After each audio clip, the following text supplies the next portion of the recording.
Chris's story is one of perseverance. When he was younger, doctors said it's not likely that he's ever going to learn how to walk.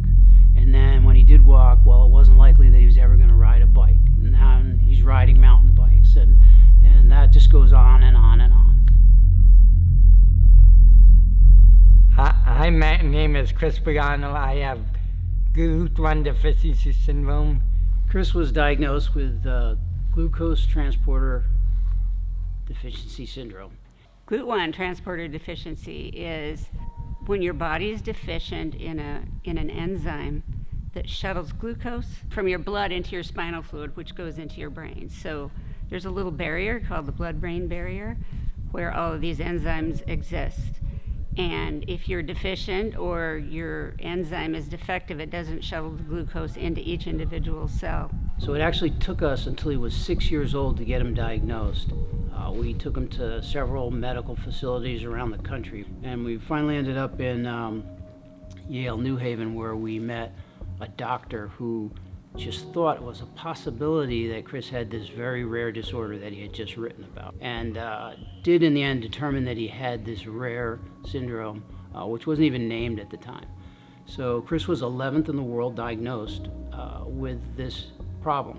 And what happened for him is it caused him to have seizure activity when he was young, and that's how we first came upon it.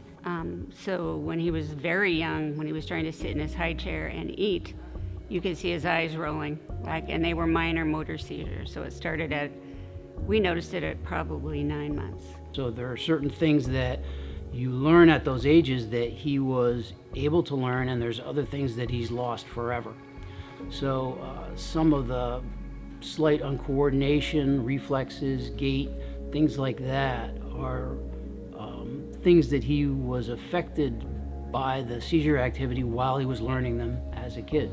But how it affected him the most growing up through his life was because he has an unusual gait and speech pattern, which everyone notices right away. It's been really hard for him socially.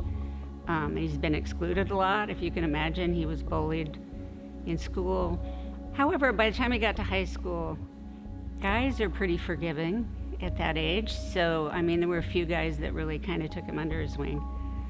But since we've left high school, he really hasn't had much of a social life because it's hard. It's hard for him to break through the barrier, and I think other people to break through his barrier too, because he's shy too. Part of his personality is shyness. So he finds it hard to start a conversation, and other people find it hard to start a conversation with him because, I don't know, it's fear sometimes. That's what I think.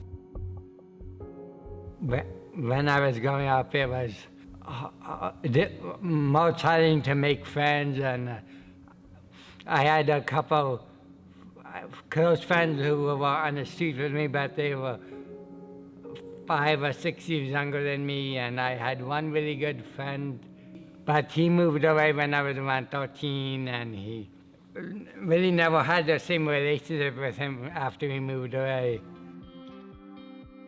One thing he's done his whole entire life is gone out on the street and sprinted every day at least 30 or 40 times a day. He's never stopped. He loves it. And you know what?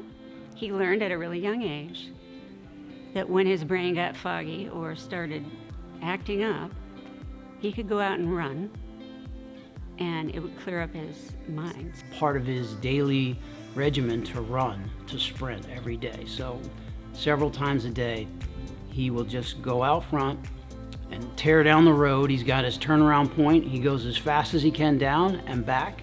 In between the runs, he'll just be, sitting watching TV on the couch, and all of a sudden he'll just pop up, go out to the garage and do as many pull-ups as he can, and then walk back in the room. So yes, walking out and running is always the easiest exercise for me to do. Then when I start feeling funny, sometimes it's easier than walking for some reason.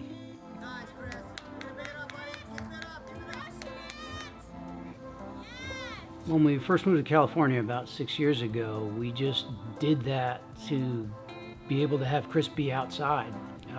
He's outside He used to just stand outside in the winter in New York just to be outside, and he would hang out and put his big coat on and stand out in the front of the yard to be outside. So one of our motivations for moving to California was the benefits of being able to be outside and do physical activity and give him some freedoms that he wouldn't have had back in New York. We moved here for him, and so I'm glad he found this, and he found it on his own. I mean, we tried a lot of other things, but I don't know, he found it on the internet. I don't know how he found it. But I found CrossFit because I used to ride my bike by this little CrossFit gym on the Contra Costa Trail where 24-hour fitness was, it goes right by it. And I went in there one day and I asked if they needed help there, and they said they didn't, so that's how I found CrossFit. Then one day I just typed in CrossFit gyms in the area, and I started looking at it, I found Diablo CrossFit. I didn't know much about it, actually. And I started reading about it, and I said, give it a try, you know. And he had the basic coaching you do beforehand, before he started. He came to classes, and he really liked it. He sees that he's doing less than other people are, and it bothers him, and he works hard at it, and he enjoys it. So he's here 5 days a week, trying to be better every time. And the thing I like the most, that I have really embraced about Diablo CrossFit, is the way he's been accepted here, because his level of, his level at CrossFit is different than everyone else's, and he can excel, but at a slower rate, and it's just been great to have him here and have people like you embrace him. It's been a wonderful experience for him as an athlete and as an employee now. I think that's just so gratifying as a parent.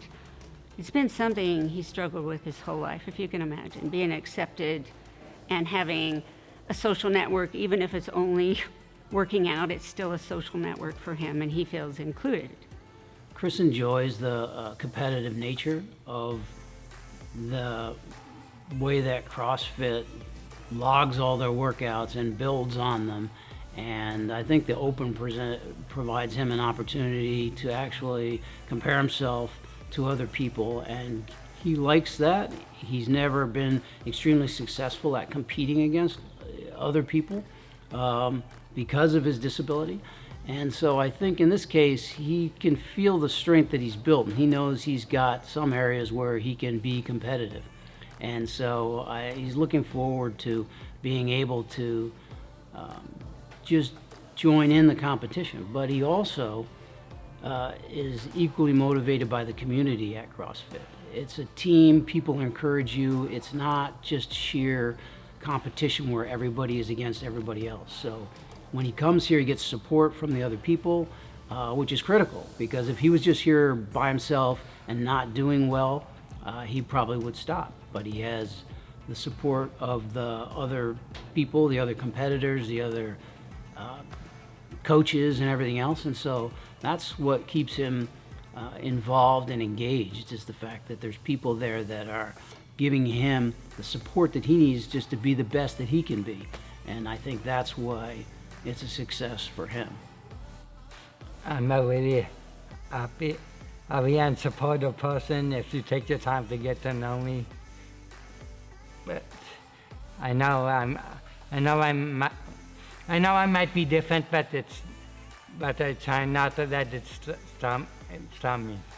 He's continually advanced, and to this day he continues to advance and make improvements physically and mentally. So it's really been a lifelong challenge that he's been presented with, and he just continues to rise to the challenge.